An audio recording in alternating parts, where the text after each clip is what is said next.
গতকাল তো উত্তপ্ত ছিলই প্রথম দিনেই রাজ্য বিধানসভা চত্বর।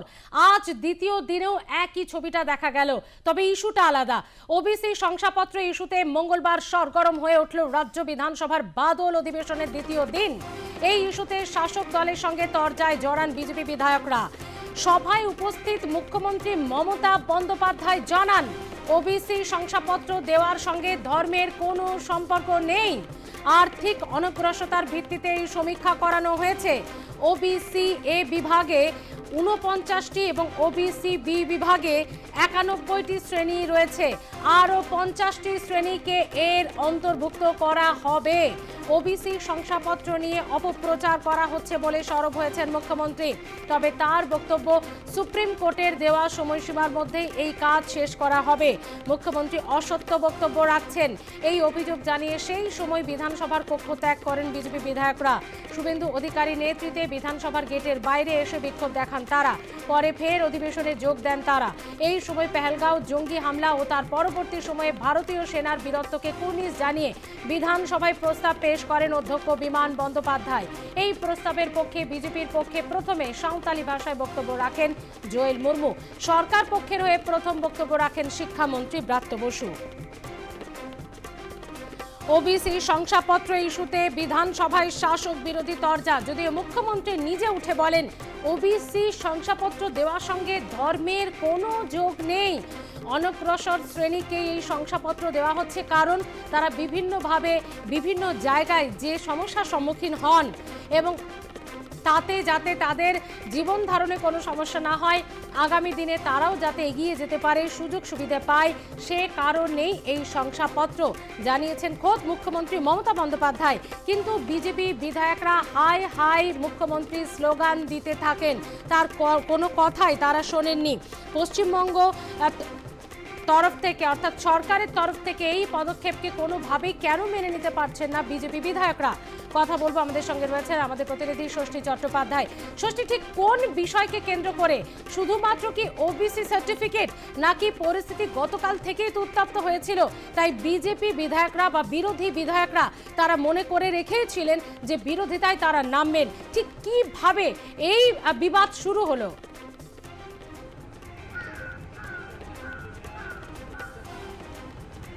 দেখো, যে তথ্য এতক্ষণ ধরে তুমি দিচ্ছিলে একেবারেই রাজ্য বিধানসভার অন্দরে এই বিষয়টা নিয়েই মূলত বিরোধ লাগে রাজ্যের শাসক দল তৃণমূল কংগ্রেসের যারা বিধায়ক, এবং অবশ্যই সেই সময় মুখ্যমন্ত্রী মমতা বন্দ্যোপাধ্যায় তিনি উপস্থিত ছিলেন এবং তার উপস্থিতির মধ্যে দিয়েই রাজ্যের বিরোধী দলনেতা শুভেন্দু অধিকারী তারই পদত্যাগ দাবি করেছে এই ওবিসি ইস্যুতে।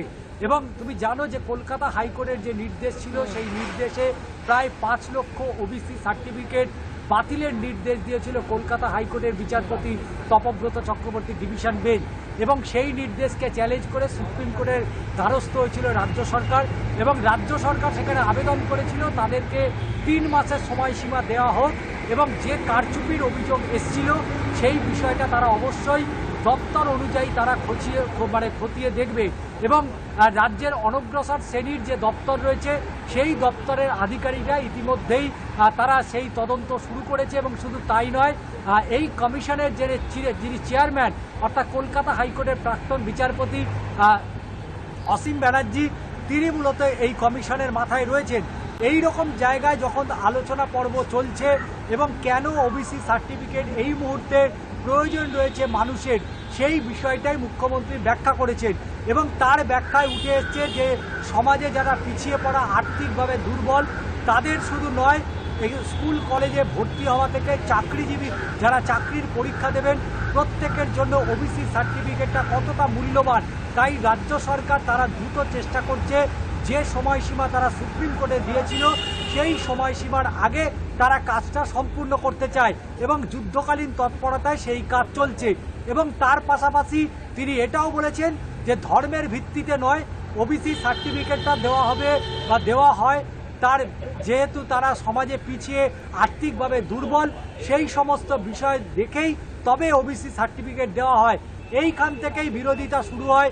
রাজ্যের বিরোধী দলনেতা শুভেন্দু অধিকারী তিনি তুমুল হই হট্টগোল শুরু করে দেয় বিধানসভার কক্ষের ভেতরে, যে সময় তখনও মুখ্যমন্ত্রী উপস্থিত ছিলেন তার উপস্থিতিতে মুখ্যমন্ত্রীর পদত্যাগ তিনি যেমন দাবি করেছেন, মুসলিম তোষণের অভিযোগ এনেছেন এবং শুধু তাই নয়, হিন্দুদেরকে তাদেরকে বঞ্চিত করা হচ্ছে এই রকম একাধিক অভিযোগ শুধু নয়, জয় শ্রীরাম স্লোগান দিতে থাকে এবং লাগাতার এই স্লোগান দিতে থাকে।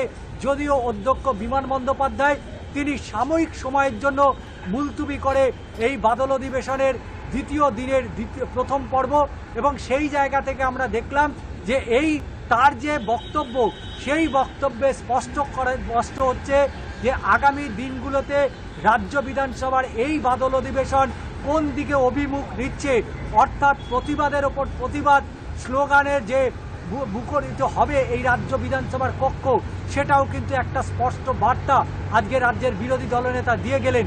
এবং শুধু তাই নয়, এই মুহূর্তে পেহেলগাঁওয়ে সেনাদের যে সাফল্য, সেই সাফল্যের ভিত্তিতেই অধ্যক্ষ বিমান বন্দ্যোপাধ্যায় নিয়ে আসা যে প্রস্তাব, সেই প্রস্তাবের উপর আলোচনা হচ্ছে। আগামী 2 ঘন্টা এই আলোচনা চলবে। শাসক বিরোধী বিধায়করা যেমন বলবেন রাজ্যের মুখ্যমন্ত্রী এবং অবশ্যই রাজ্যের বিরোধী দলনেতা। তবে বারবার এই অপারেশন সিন্দুর এবং সিন্দুর প্রসঙ্গটা কেন উত্থাপন করা হলো না বিধানসভার প্রস্তাবে, সেটা নিয়েও বিজেপি বিধায়করা অভিযোগ তুলেছেন। এবং তার পাশাপাশি প্রতিটা বিধায়ক আজকে কপালে সিঁদুরের টিপ দিয়েছে এবং তিরঙ্গার যে উত্তরীয়, সেটা তারা নিয়ে বিধানসভার ভেতরে ঢুকেছেন। এবং বিধানসভায় বিরোধী দলনেতা যে সময় বক্তব্য রাখবেন, অবশ্যই সেই সময় মুখ্যমন্ত্রী উপস্থিত থাকবেন। এখন দেখার বিষয়, এই অপারেশন সিন্দুর অংশটা বাদ দেওয়ার কারণে বিরোধীরা কতটা চেপে ধরে শাসক দলকে, সেটাই এখন দেখার। একদম। এরই পাশাপাশি আরো একটা বিষয় ষষ্ঠী, যে শুধুমাত্র এই ইস্যু তো নয়, এখন রাজ্যের হট টপিক হচ্ছে চাকরিহারা শিক্ষকরা। এই ইস্যুও নিশ্চয়ই বিরোধীরা ছাড়বে না, যেখানে চাকরিহারাদের একাংশ বিধানসভা অভিযানের ডাক দিয়েছেন, যেখানে তারা বারবার দিল্লিতে গেছেন, প্রধানমন্ত্রীকে হস্তক্ষেপ করার কথা বলেছেন। আমরা উত্তরবঙ্গে যখন প্রধানমন্ত্রী এসছেন তখনও তাদের সঙ্গে দেখা করার চেষ্টা করেছেন। শুভেন্দু অধিকারী তো বারবার বলেছেন যে কোনো কর্মসূচিতে যে তারা চাকরিহারাদের পাশে আছে। তাহলে এই ইস্যুকে বিরোধী পক্ষ ঠিক কিভাবে কাজে লাগাবে, আগামী দিনে বাদল অধিবেশনে কতটা এফেক্ট পড়তে পারে?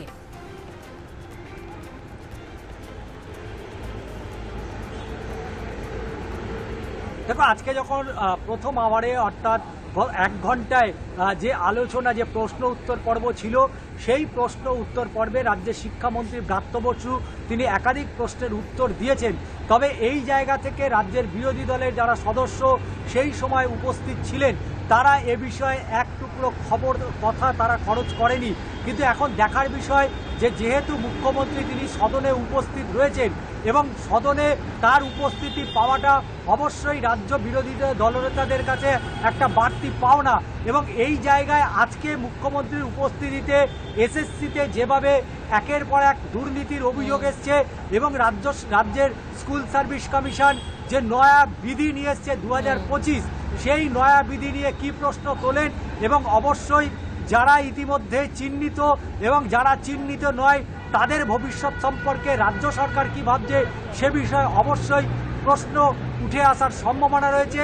যেহেতু এখন পেহেলগাঁও বা অপারেশন সিন্দুর প্রসঙ্গ চলছে, তবে এরই মাঝে বিরোধী দলনেতা তিনি স্বয়ং যেহেতু উপস্থিত রয়েছেন সদনের ভেতরে এবং মুখ্যমন্ত্রী রয়েছেন, তাই স্বাভাবিকভাবেই এই রকম একটা সময়, এই রকম একটা ইস্যু মুখ্যমন্ত্রীকে সামনে পেয়ে বিরোধীরা যে চুপ থাকবে এটা ভেবে নেওয়ার কোনো কারণ নেই। কারণ শোক প্রস্তাব থেকে ওবিসি সার্টিফিকেট পর্যন্ত এই গত প্রায় একদিন এবং আজকে হাফবেলা পর্যন্ত যে সময়, যে রূপরেখা আমরা বিজেপির বিধায়কদের মধ্যে আমরা দেখতে পেয়েছি, আগামী 1 ঘন্টার মধ্যে অবশ্যই উত্তেজনা যে বাড়বে এ কথা বলার অপেক্ষা রাখছে না। ধন্যবাদ। পরিস্থিতির দিকে নজর রাখো। সব মিলিয়ে কিন্তু গতকালের মতো আজও বিধানসভার বাদল অধিবেশনের সবে মাত্র দ্বিতীয় দিন। একের পর এক হট টপিকে, একের পর এক জ্বলন্ত ইস্যুতে বিজেপি বিধায়করা কার্যত সরকারকে চাপে ফেলার চেষ্টা। যদিও মুখ্যমন্ত্রীর আজ বিধানসভায় হাজির থাকাটা একটা বাড়তি পাওনা, এবং তিনি নিজে বলেছেন যে যে ইস্যুতে বিজেপি বিধায়করা বিরোধিতা করেছেন তার জবাব দেওয়ার চেষ্টা করেছেন মুখ্যমন্ত্রী।